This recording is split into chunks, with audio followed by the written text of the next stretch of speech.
genres rather than saying go home and write an op-ed or go write a policy brief. I mean, what is a policy brief? It's actually a thing. It's a genre of writing, but presumably you have to learn how to do it.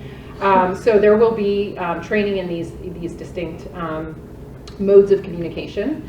And what else can I tell you? I think that's all. Again, experimental, but I think it's going to be good. Do people have questions?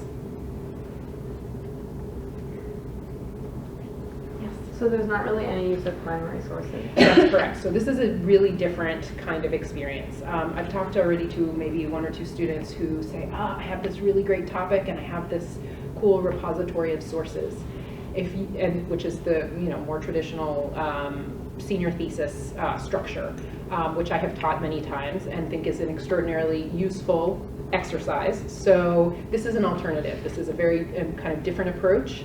It does not involve primary sources.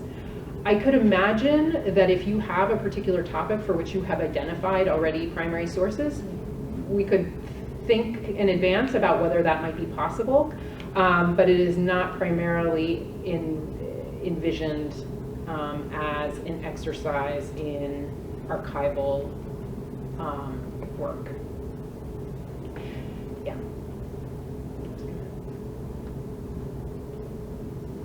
Other questions?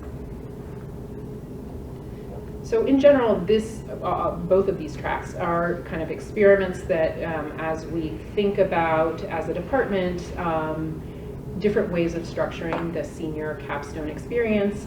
Many of you may be aware that Professor Madison is teaching a track this year of the senior thesis that's organized around oral history and the craft of oral history. So not all of these tracks will necessarily be offered every year. It kind of depends on who's teaching. But again, if we find that there are certain tracks that are very popular with students, then we have an incentive to try and staff them every year. It depends a little bit on student interest. Other questions? If you are interested in this track, I've set up a Google form and asked everyone to fill out the form. Filling out the form is not a commitment to do this track, but it just gives us a sense of how many people might be interested. So that the link to that Google form is in an email which you all should have received, hopefully, yes, from Suli Rios. Okay. And if you have questions, please feel free to email me. My email is on the back of this sheet, but it would be helpful to know if people are thinking about the track and maybe in a month or so when it's clear who might be signing up for this track, I want to start getting people to think about the issue or theme or topic that they might be interested in pursuing. I did not put my email. That's a very good idea. No, I didn't put my email on the form, but I will send out a message.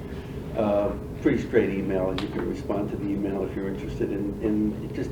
But I don't think we'll be doing much this year, except I'll be available to you if you have if you think this makes sense, and you're already thinking of a subject. I'd be happy to talk to you about it during my office hours at other times.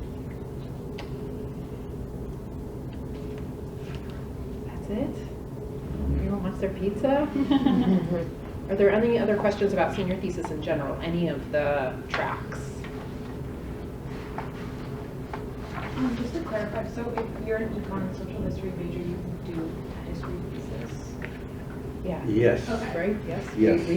You get you have your choice of doing it in history or doing it in economics. Okay. In economics. Yeah. Does that sound good? Or, oh, thank God I don't have to do it in history. I didn't want to do it in economics. Okay. Yeah. All right, well, you have now been We can understand. delivered from the clutches of economics. By the way, I hope that was the correct answer. I think it's the correct Yeah. answer. we tell you. Well, we'll let you know. We'll let you know. Okay. Anything else? We've talked this so many times. I think the students did a very good job. Work on it continually. Don't wait until the last minute. Put push yourself a little bit at the beginning to really find a topic that you're really interested in. Try not to change your mind too much at the beginning, and everything is going to work out. And again, I think you'll be very pleased with the process and the result. Yes. For the summer research project, I think this is mentioned, Yeah. but I kind of went over my head. What would it cover, or how much money would it? Yeah, so we have a total pool of $2,500 in additional money to our sort of normal departmental funds on this. We're looking for projects that probably cost a couple $100. That's probably realistic.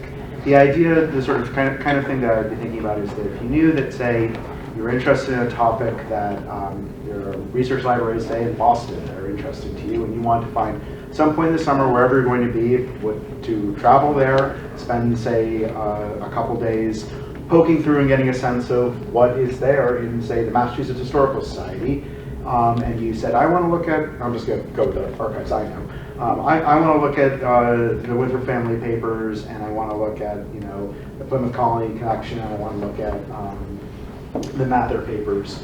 And I'm going to need about 5 days, and that's what I want to do. That would be an example. Or I want to go to the special collections at Princeton and look at things there. I want to go down to Washington and look at something at the Folger Shakespeare Library, or what have you, that we can support that. I think thinking a couple $100 is sort of the likely kind of average grant that we're expecting for this. You'll have another chance to apply for these funds once you start the thesis project. This is just for people who want that chance early on to kind of, they have a sense of at least their area or topics, and they want to go out and find some sources. Because there's a research question and topic that interests you, and then there's this idea that you're going to find appropriate primary sources, unless you're doing Professor Melanch's track, where you're going to, most other tracks that you're using primary sources. So give you a chance, a jump start to do that. And I'm available to talk right now if you want to talk through a little bit of your project. And my regular office hours, which are on the sheet there, and also you can just send me an email and you can make an appointment to chat if you're not available during your office hours. One more thing, there are other opportunities for summer research before the thesis begins. One of them is through the Vatnik, which is specifically a Barnard College. The other is through Columbia University History Department, in which they split a very large pot of money between Columbia and Barnard for people who want to travel or do work in European, and I think Latin American too, yes? No, just European?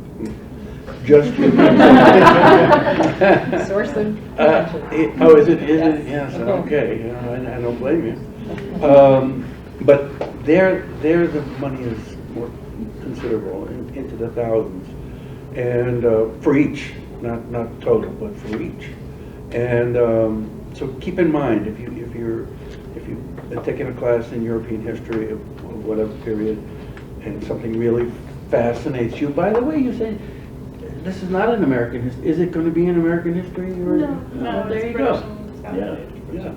And the wonderful thing about Europe is that they were colonizers, which means that you can work on many parts of the world in European archives. So you can go to the French archives to write about West African history, right? So that's one of the, this is I'm giving you the rationale. So true, that is so true. And I'm giving you the rationale for why there is only money to go to European archives. Because presumably going to Europe is going to the world. So that is the rationale for it. But rationale or not, the archive in Aix-en-Provence of the Colonial Department of France is an astounding resource. And many of our students over the past years have gone there and spent time there and actually gotten money to go there. And Aix is a very beautiful city. I imagine people want to leave, but does anyone, did we talk about what the sort of typical senior track looks like? Just first semester, second semester? Just if everyone wants to go, go. Yeah. Otherwise, like. I can just do a real quick breakdown of that, because I've just done, as opposed to my colleagues that doing this most recently, just the basic overview that the first couple weeks are around selecting a topic and finding sources, and then we move to writing your first chapter, which is the main goal of the first semester. And then rather rapidly by spring semester, you submit a second chapter, then my group are just submitting their third chapters now, so they have kind of a whole draft. It's a 3-chapter standard sort of format we use for the typical standard thesis, that then after spring break they get a whole bunch of comments back on, and then they add an introduction, conclusion, revise it, and produce a finished thesis in mid to late April. And then we have a party to celebrate everyone completing the thesis. It's very nice.